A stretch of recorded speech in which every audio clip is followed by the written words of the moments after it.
Baik, saya record ya. Mohon maaf tadi saya lupa merecording sesi pertama. Silahkan. Siapa yang sudah siap mengangkat sebuah teori dan sebutkan siapa yang punya teori tersebut. Silahkan ya. Silahkan. Boleh dengan saya lagi, Bu Farida? Boleh, Pak Andi ya. Pak Andi ya, Bu Farida. Silahkan Pak Andi. Saya mengangkat dari tulisan Profesor Dr. Hasan Langgulung.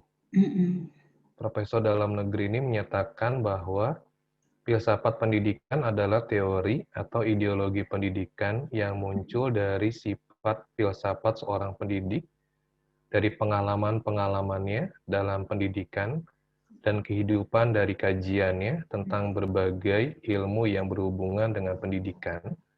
Dan berdasar itu, pendidik dapat mengetahui sekolah berkembang.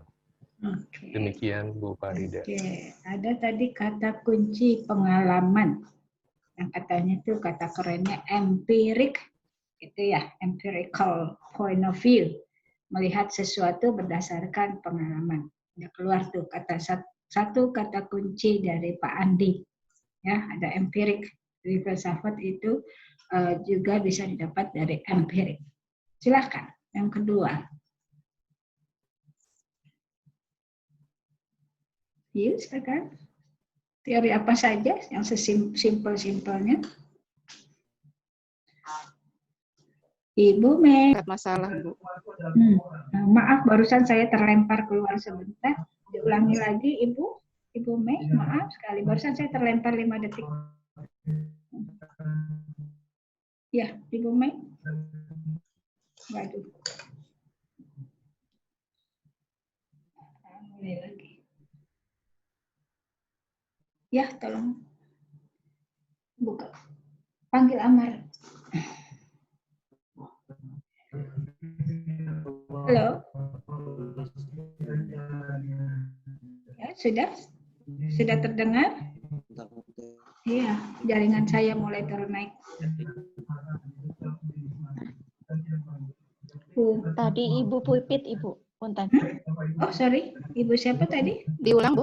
Nah, ya, silakan. Bu Pipit, silakan. Bu. Oh, Ibu Pipit. Ibu. Iya. Nah, Bu Pipit. Silakan Bu Pipit. Apa Ya, teorinya? teori filsafat pendidikan menurut John Dewey, Bu. Yaitu suatu pembentukan kemampuan dasar yang fundamental, baik yang menyangkut daya pikir, intelektual, maupun daya perasaan emosional menuju tabiat manusia.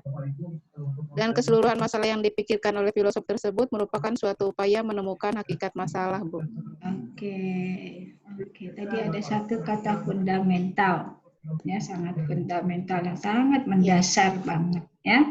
Jadi dapat tuh kita satu kata kunci tuh dari Ibu Pipit. Kata kuncinya fundamental tadi. Dari Pak Andi empirik, dari Ibu Pipit fundamental. Yang menggunakan panca inderanya tuh emosi, logika, segala untuk mendapatkan hakikat yang tadi kita sudah sebutkan ya, mencari kebenarannya. Oke. Ada lagi yang ketiga.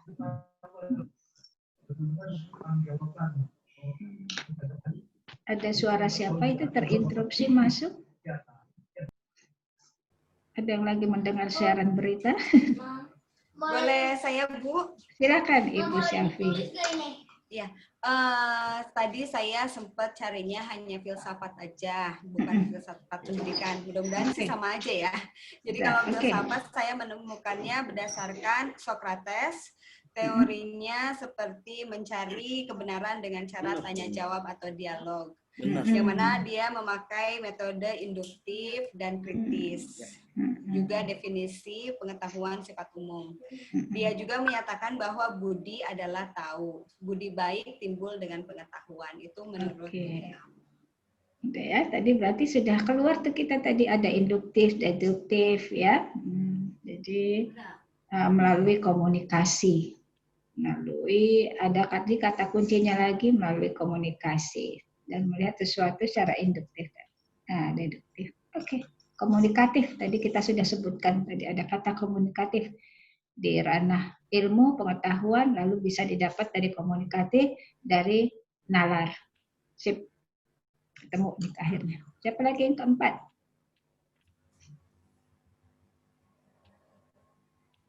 Ya, siapa? Silakan. Ya, Bu. Ya, Pak Sadikun. Dari Hasan Halanggulung adalah penerapan metode dan pandangan filsafat dalam bidang pengalaman manusia yang disebut dengan pendidikan. Oke, pendidikan. Jadi sebenarnya pendidikan itu adalah proses mencari pengalaman ya, gitu ya. Teaching learning itu sebenarnya experience, makanya kan kita waktu ngajarin anak murid katanya let them experiencing by using their 5 senses. Jadi pembelajaran yang bagus, yang baik, yang tepat itu adalah let them use their 5 senses, 5 panca inderanya untuk mengetahui tentang sesuatu. Jadi kalau murid cuma mendengar gurunya aja, ya berarti dapatnya cuma 1/5 karena hanya menggunakan pendengarannya saja atau dengan matanya saja ngelihat guru, mukanya guru doang, nggak ngelihat oh kita lagi belajar cicak, cicaknya dibuka, lalu memperhatikan cicak merayap, lalu cicak ngumpetnya di mana, lalu di mana dia bertelur, lalu diciumlah bau cicak seperti apa, contohnya kayak gitu. Nah, jadi akhirnya experiencing itu ada, pendidikan itu sebenarnya adalah experiencing. Yang apa? Yang menggunakan panca indera. Very good.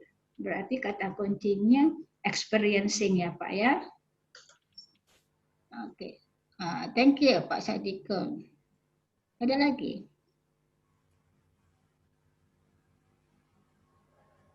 Ya kan? Saya baru punya 4 kata kunci. Dari Pak Andi, Bu Pipit, Pak Sadikun. Baru 3. Ada dengan Bu Selvi 4 berarti. Ada lagi? Ada 14 mahasiswa berarti harus ada 14 kata kunci tentang filsafat. Silahkan. Baik. Coba saya deh. Jadi, Iya. Oke. Di teori korespondensi dari Pak Darajat, Bu. Oh, Pak Darajat. Oke. Teori korespondensi di sini dari Bertrand Russell disebutkan, jadi secara sederhana disimpulkan dari teori filsafat ini bahwasanya suatu pernyataan adalah benar jika materi pengetahuan yang dikandung pernyataan itu saling berhubungan dan sesuai dengan objek yang dituju oleh pernyataan tersebut. Misalnya seorang mahasiswa sedang meneliti atau mengatakan bahwa matahari terbit dari arah timur, maka pernyataan itu benar sebab pernyataan tersebut bersifat faktual dan sesuai dengan fakta yang ada bahwasanya matahari ya memang terbitnya dari timur dan tenggelam juga di sebelah barat. Gitu Bu, jadi ada suatu hubungan. Terima kasih. Connection ya. Nah, connection itu tadi masih terdengar suara saya? Connection tadi masih ingat di dalam logika itu, di dalam mind map tadi logika ada luas, ada pola, ada valid. Pola berarti berpola dia. Jadi katanya tiap hari matahari selalu muncul dari barat ke timur gitu ya. Betul ya, dari barat ke timur apa timur ke barat? Halo? Dari barat ke timur apa timur ke barat? Timur ke barat. Arah rotasi bumi. Barat ke timur. Ngecek kalau saya cari ngecek. Kitab suci sih ke barat, Bu. Bu. Dari timur ke barat. ngecek. Dari timur ke barat. Cek apa udah ngantuk belum? Oke, dari timur ke barat. Betul. Berarti itu sebuah pola kan? Begitu lagi. Itu berarti ada sebuah kebenaran, ada rasa valid kebenarannya ya. Selalu begitu. Nah, dengan pengamatan itu makanya selalu kita menggunakan panca indera, dilihat, dicerna, didengar, dirasa, diraba, itu dibaui semacam itu ya. Jadi ada sebuah koneksinya. Dan dia bersifat lama-kelamaan bersifat valid ya, kebenarannya kelihatan. Baik. Ada lagi kata kunci yang lain dari teori-teori? Saya deh, Bu. Saya, Bu. Oh, boleh. Ladies first. Tadi suaranya ladies first. Ibu Mei ya? Siapa tadi? Siapa yang saya, Ya, Bu? saya Bu Oke. Mei. Oh, Bu Iya, Mei. Bu Mei. Oke, silakan Bu Mei. Ya, mohon izin Ibu. Ini Silakan. tadi googling ya, Bu. Oh, sip. Sahabat Apa? kita googling. Ya. Ya, munculnya apa sih teori apa sih perennialism itu dalam dunia yang dilatar belakangi oleh Plato. Dalam dunia yang tidak menentu dan penuh kekacauan serta membahayakan, tidak ada satupun yang lebih bermanfaat daripada kepastian tujuan pendidikan. Jadi nothing compare, ya. Nothing compare. Ya, Education is nothing compare, ya. Betul. Oke. Ya, itu Ibu. Terima kasih. Sedangkan di dalam pendidikan tadi ada konsep, ada knowledge, ada skill, ada attitude, gitu ya, sehingga kita berubah, gitu ya. Nanti ada komponen pengetahuannya, ada keterampilan, ada perilakunya, sehingga kita berubah. Dan kebenaran itu, pendidikan adalah salah satu kebenaran. Betul. Oke. Jadi yakin ya Ibu ya udah on the right track ya jadi guru ya. Insya Allah.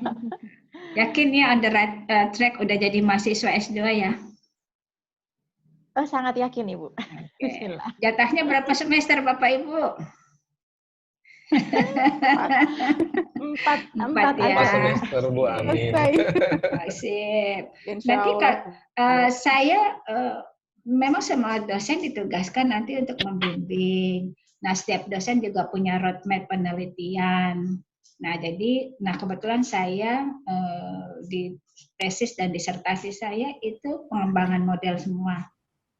Saya nggak terlalu ngerti kualitatif kuantitatif, jadi saya milih pengembangan model yang katanya paling susah R&D, tapi nggak susah, gampang banget kok. Jadi silakan Bapak Ibu nanti yang berminat tesisnya model penelitiannya R&D, welcome to Mama. Oke ya. Masya Allah. Ya. Keren Bu kalau R&D Bu ya. Sekarang katanya sudah jangan lagi deh cuman apa tuh kualitatif. Apa tuh nama judul-judulnya tuh yang udah jenuh banget nama judul-judulnya? Hubungan. Lah dari semuanya juga punya hubungan ya, itu ngapain diteliti lagi gitu. Oke, ya. Jadi welcome to me kalau nanti tesisnya R&D. Baik, back. Ya. Jadi tertantang Bu. Siap Bu, makasih. Ya. Saya Bu, gantian Bu. Ya, gantian. Siapa yang mau bicara? Ya, saya Bu, Pak Hadi. Oh, Pak Hadi. Ya, ini yang saya temukan Bu, yang dari Google yang kaitan tadi Ibu sampaikan mengenai filsafat, yaitu keingintahuan atau mencari tahu seperti itu, yang saya dapatkan dari Russell dalam Religion and Science. Ia menulis, apapun yang mungkin dicapai pengetahuan harus dicapai dengan metode ilmiah, dan apa yang tidak diketahui sains, manusia tidak dapat mengetahuinya. Konsekuensi logis dari zaman ilmiah inilah yang mempertanyakan benarkah Tuhan sebagai penyebab dari segala akibat. Maka yang terjadi adalah penggeseran pemahaman akan konsep Tuhan. Baik. Ya. Jadi mencari kebenarannya melalui apa tadi disebutnya? Melalui nalar ya. Itu kan? Ya, melalui pemikiran. Pendidikan perihal alam semesta gitu. Ada yang bilang agama nggak bisa dilogikain, nggak bisa dinalar. Gimana sih? Allah Maha Pencipta memberi kita logika. Masa agama nggak bisa dihubungkan dengan logika? Allah sendiri memberi kita logika. Allah memberi kita tuh dua hal yang terbesar, yaitu logika dan kalbu. Makanya kan ada kalbu, ya, kalbu. Logika untuk berpikir, kalbu untuk merasa. Jadi harus imbang tuh logika dan kalbu, ya. Nah, bagaimana tidak bisa dilogikakan? Bisa dilogikakan. Bukti tadi ciptaan Tuhan, matahari keluar dari timur menuju ke barat, bisa dilogikakan. Kenapa? Gitu. Ya. Nah, jadi Allah memberikan kita logika untuk melogikakan apa yang terjadi, fenomena apa yang terjadi di alam. Makanya jangan berhenti pada ontologi aja, ya. Masuk ke aspek epistemologi sampai masuk ke aksiologinya. Dari keapaannya menjadi kebagaimanaannya sehingga kebenarannya tercapai, lalu sampai kebermanfaatan. Bermanfaat. Very good, Ibu Mei. Ibu boleh keluar ruangan sekarang.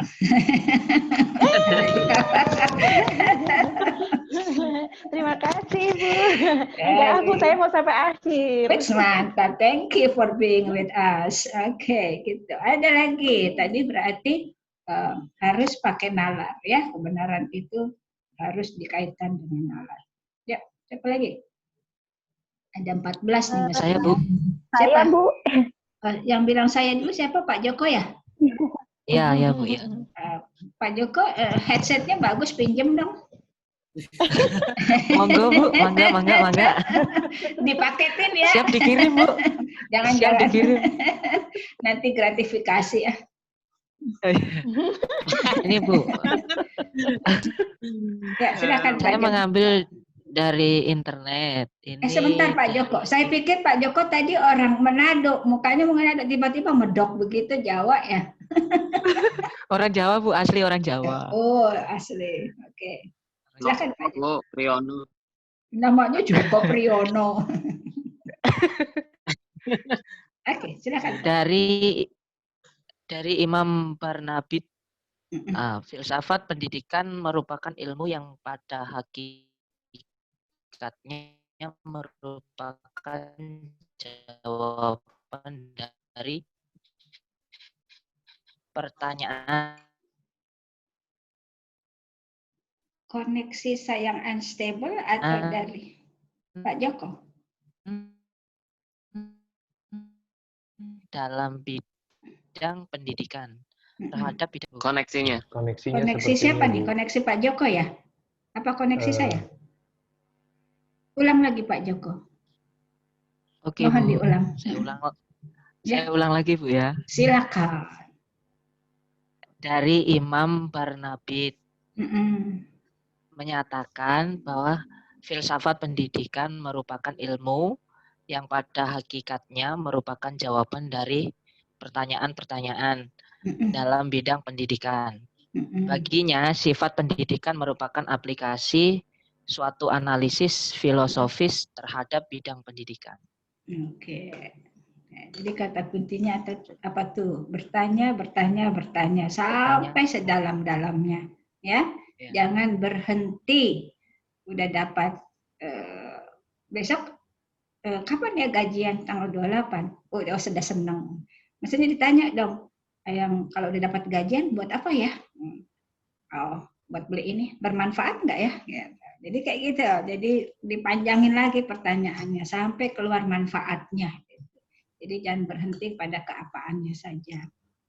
Kecil Bu, masalah gaji aja pakai filsafat, gitu. Kalau mau pintar dan bijak, filsuf tuh bijak. Karena apa? Karena dia sampai ke dalam-dalamnya, bukan masalah gaji, cuma dapat duit lalu sudah cukup. Tapi bagaimana uang itu, gaji kita bermanfaat, gitu. Kita harus pikirkan. Oke, sip. Berarti questioning, selalu bertanya, never stop questioning. Ada lagi? Siapa yang belum? Saya, Bu. Ya. Saya belum, Bu. Oh, Ibu Hanita. Dengan Hanit. Betul. Iya, dengan saya Bu Hanita, Bu. Iya, silakan. Kalau menurut saya dapat dari buku Profesor Dr. Koni, bahwasannya filsafat ilmu dapat dibedakan menjadi dua, yaitu filsafat ilmu dalam arti luas dan arti sempit. Misalnya kalau untuk filsafat dalam arti luas menampung banyak masalah seperti kegiatan ilmiah dan lain sebagainya. Kalau untuk dalam kegiatan seperti yang dimaksud dengan sempit, yaitu dalam hubungan yang terdapat menampung permasalahan yang bersangkutan dengan ilmu. Itu kan masih maaf, misalnya masih terbata-bata. Dalam sifat-sifat yang menyelidiki sifat filsafat ini seperti menyeluruh, mendasar, dan sifat spekulatif. Seperti itu, Bu. Saya dapat dari buku Profesor Dr. Koni. Oke. Tadi berarti hubungannya tadi ke induktif sama deduktif ya? Dari kecil sampai menjadi besar, atau melihat dari yang besar menjadi yang paling yang intinya seperti itu. Ya itu filsafat harus seperti itu, dibolak-balik. Ya, jadi jangan dari kecil ke besar aja, terkadang kita melihat dari besar yang sampai sekecil-kecilnya. Itulah filsafat. Bisa dilihat dari dua arah. Itu kata kuncinya tuh di situ, teori induktif dan deduktif. Sip. Udah mendekati itu ya, berarti mind map saya tadi udah tersebut-sebut dalam beberapa teori yang sudah disebutkan ya. Terkoneksi semuanya ya, kata kuncinya ya. Oke, ada lagi? Iya. Ada lagi? Dulu Bu, biar dapat Ya. nilai Bu. Oh sip, wah. Kayak anak SD Impres nih. Pak, silakan Pak. Bapak mau nilai apa Pak? Saya ingin ABCDEFG. Baik Bu, sedikit saja Bu ya. Bismillahirrahmanirrahim. Banyak juga boleh. Iya, ini dari teori birokrasi Bu. Oke, Max Pak Weber. Jadi teori ini muncul atau kelahiran beliau ini. Jadi beliau menuangkan pemikiran-pemikirannya tentang organisasi nasional, yaitu birokrasi. Setelah menganalisis gejala-gejala buruk dari dominasi kekuasaan para pejabat pemerintahan dan staf administrasi pada abad ke-19. Jadi mungkin intinya ini ya analisis gitu. Jadi filsafat ini adalah sebuah analisis ya, menganalisis dari gejala-gejala yang udah kita ketahui ada sesuatu yang berdampak tidak baik gitu, Bu. Harus dilihat ya. Jadi kita harus menganalisis kenapa dia berdampak tidak baik, jangan didiamin aja. Tadi ada di alur berpikir. Pengetahuan itu ada dua, bisa melalui komunikasi, bisa melalui nalar, alur berpikir. Nah, dari situ, dari nalar keluarlah logika, menggunakan logika dan analitik, ada yang tadi analitik. Betul, itu keluar tuh berarti kan, harus dianalisis. Nah, makin mantap aja nih kita punya mind map ya. Oke, ketemu, menyangkut semua dengan teori-teori. Oke, ada lagi? Siapa yang belum sama sekali? Pak siapa? Ya, Pak Maulana Yusuf. Silahkan Pak Maulana. Bapak di mana? Kok masih pakai masker? Masih di kantor kah? Maaf Bu, kami masih rapat Bu ini. Oh, oke, I see. Iya, wah, semangat rapat, Pak, semangat jadi, belajar, kerja sambil belajar. Keren. Iya, jadi saya agak terpecah di konsentrasi. Oke, baik. By the way, sebelum Bapak jawab, ngomong-ngomong, lemburannya gede nggak Pak? Duit overtime-nya gede nggak Pak? Bela-belain, jam 9 masih di kantor, hebat. Oke, silakan Pak Maulana.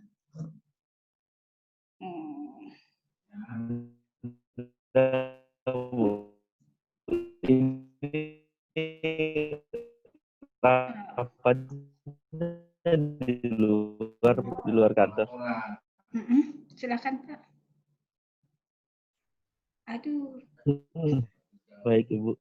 Koneksi saya mulai turun naik. Ya silakan Pak. Menurut Zanti Arbi 1988, ya terdengar Ibu, maaf. Halo? Ya, cukup. Halo? Terdengar. Ya. Oke. Menurut Zanti Arbi, pengertian filsafat pendidikan yaitu menginspirasi, menganalisis, memperspektifkan, dan menginvestigasi. Jadi, filsafat pendidikan bisa didefinisikan sebagai kaidah filosofis dalam bidang pendidikan yang aspek-aspek falsafah umum dan menitikberatkan pada pasaran prinsip-prinsip dan kepercayaan yang menjadi dasar dari filsafat umum dalam upaya memecahkan persoalan-persoalan pendidikan secara praktis. Jadi ada tadi saya ada 4 kata kuncinya, Bu: menginspirasi, analisis, mantap, udah dihitung dan sama Bapak. investigasi. Apa aja Pak? Terima kasih, 4 kata kuncinya. Diulang lagi kata kuncinya apa aja 4-4-nya? Menginspirasi, inspirasi, ya, menganalisis, analisis, memperspektifkan, perspektif, ya, menginvestigasi. Investigasi. Wah, mantap. Ya. Jadi tidak saja menginspirasi. Inspirasi mestinya keluarnya nanti setelah investigasi menginspirasi ya. Bisa dibalik-balik. Oke, itu ada di ontologi, epistemologi, dan aksiologi. Ya. Jadi investigasi sampai sedalam-dalamnya sehingga kita tahu how-nya sampai menuju kebenarannya. Gitu ya. Jadi perspektifnya itu harus jelas sesuai dengan penalar. Jadi siapa bilang filsafat itu tidak logis? Logis, paling logis filsafat. Makanya filsuf itu katanya mukanya murung gitu karena berpikir malu enaknya. Jadi Bapak Ibu jangan muka murung ya, nanti disebut filsuf lagi. Itu diem, menarik diri sendiri katanya. Katanya terus berpikir dia bergerak terus mencari, menganalisis. Lalu dia akhirnya punya perspektif terhadap sesuatu, masih juga nggak puas, langsung diinvestigasi lagi gitu. Jadi akhirnya dia bisa memberi ada sebuah inspirasi. Ada inspirasi nih, ada apa nih? Oh berarti begini gitu ya. Filsafat keren banget filsafat itu. Oke, siapa lagi? Kita masih punya waktu 9 menit. Ayo, siapa yang belum saya dengar suaranya? Bu, mohon maaf, Bu, bisa bertanya, Bu? Silakan. Takut ya bertanya, karena tadi saya bilang mahasiswa S2 jangan bertanya. Tapi menggagas. Ya Bapak, Pak, silakan Pak. Jangan nanya saya anaknya berapa ya. Iya, Bu. Silakan Pak Ahmad. Saya sedikit tertarik dengan Max Weber tadi. Dan semakin memberikan saya motivasi untuk belajar administrasi gitu. Kenapa orang-orang administrasi ini kayak di sini kekuasaan para pejabat-pejabat pemerintah dan staf administrasi. Jadi posisinya administrasi ini bagaimana, Bu? Maksudnya gimana ya? Makanya baik. Kan kalau sehari-hari kan orang malu ya. Lo kerja apa? Ya gitu deh, kerja apa? Ya cuma administrasi. Masa administrasi dianggap enteng? Administrasi itu poinnya kita bekerja, gitu. Makanya jangan lagi merasa punya adik, punya kakak, punya cucu, punya nenek, punya om yang merasa ciut gitu kalau ditanya cuman administrasi aja kok gitu. Padahal sebenarnya administrasi adalah tadi itu kan ya. Jadi bagaimana kita punya kemampuan mengelola. Manajer administrasi, iya, doing the administration job. Direktur administrasi, gitu ya. Jadi jangan menganggap enteng jabatan cuman administrasi, pelan lagi ngomongnya, cuman administrasi doang. Padahal semuanya administrasi, makanya tadi dibilang pejabat dengan tata kelolanya administrasinya. Tadi kan sudah dibicarakan kalau administrasi itu adalah the way we implement by stepping, mulai dari plan, do, check, act. Sehingga tercapailah goal yang efektif dan efisien. Itu administrasi. Itu kaitannya seperti itu, Pak. Jadi pejabat ya dia doing administration, bukan berarti pejabat dia nggak doing administration. Things they do, things they plan, things they check, things they act, itu semuanya about the administration. Itu koneksinya, Pak. Ya. Oke, terputus lagi. Oke. Maaf, terputus lagi ya sedikit. Ya, kita punya waktu tinggal 6 menit. Siapa yang berani menyimpulkan? Ini kalau Ibu Frozen, iya, Frozen kayak kartun anak-anak ya Frozen. Thank you sudah diingatkan. Thank you. Ya, siapa yang berani menyimpulkan? Yang menyimpulkan saya kasih beng-beng nanti 2. Yang jawab saya coba simpulkan ya, Bu. Siapa? Pak Derajat? Bu, saya coba simpulkan ya. Gue mentang-mentang komti nih ya. Ya, Bu. Silakan sehari-hari. Pengen beng-bengnya, Bu. Baik. Saya coba simpulkan dari paparan Bu Farida tadi terkait dengan apa tadi mind map-nya. Bu Farida itu selalu main dengan mind map-nya, tapi dapat banget Bu sampai ke pemahaman kita paling mendasar ya gitu. Jadi dari rangkaian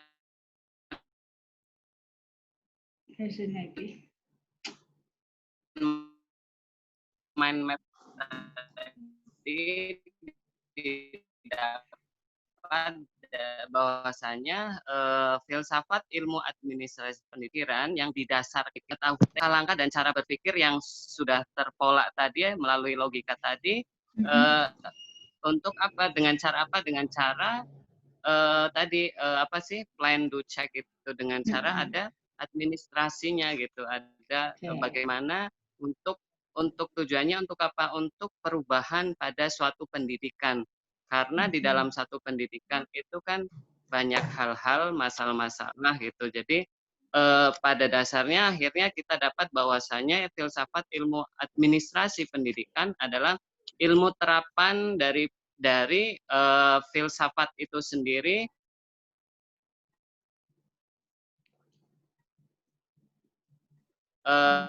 yang membahas tentang seluk-beluk pendidikan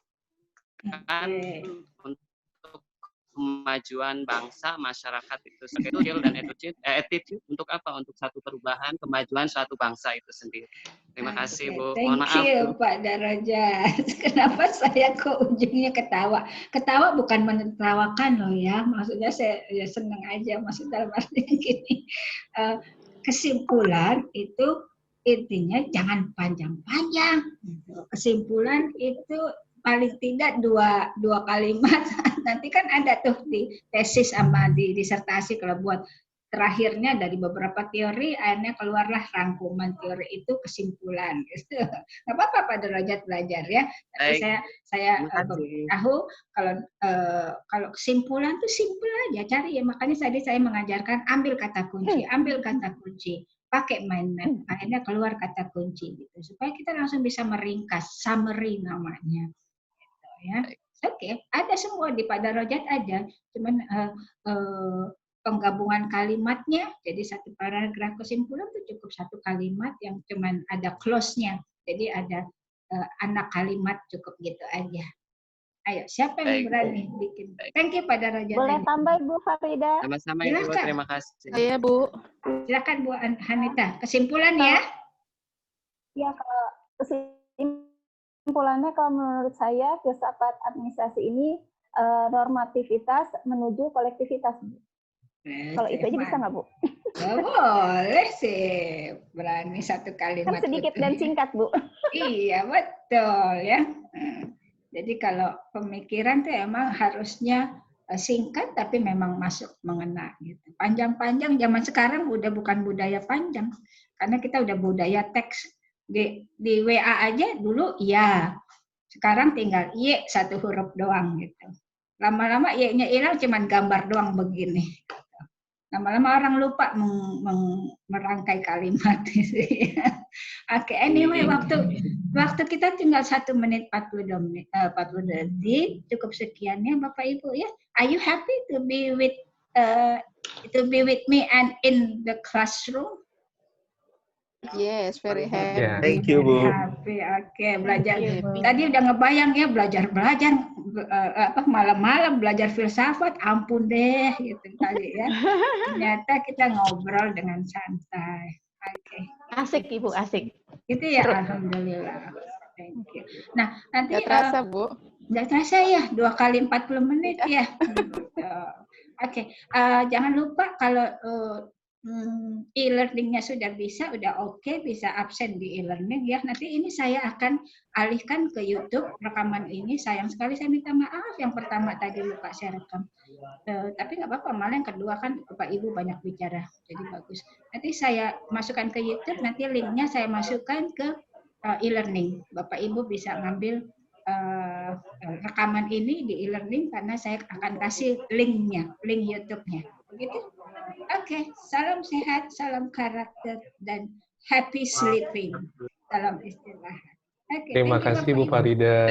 Terima kasih banyak Bu Farida. Sehat selalu. Sehat selalu, salam sehat. Ya, Okay. See you again, Ibu. I'll see you next week. I'll see you next week. Thank you. Nice to meet See you you. next week. Nice meeting you too. Ini kapan bubarnya ya? Kangen kayaknya, Bu.